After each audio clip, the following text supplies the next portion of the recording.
bocado nervoso.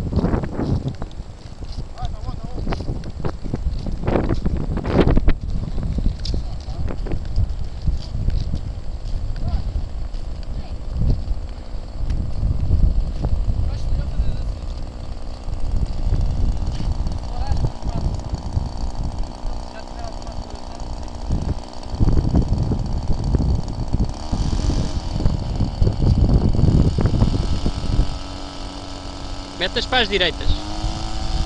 Quando ele levantar a cauda, levantas as pás.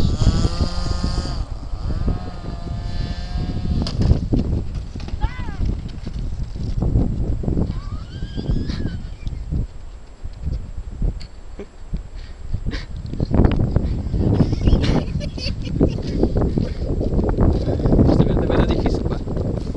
Eu acho que está muito vento. Acho que está muito vento.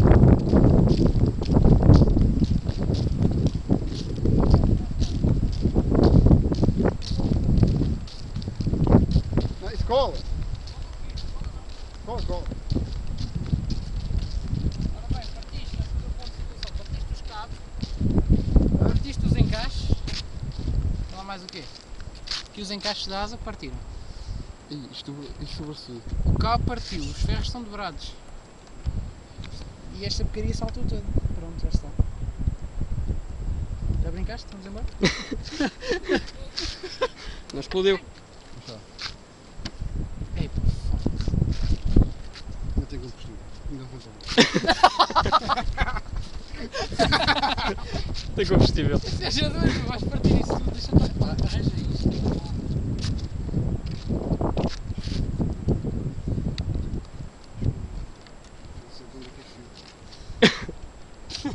Daqui. Olha a antena.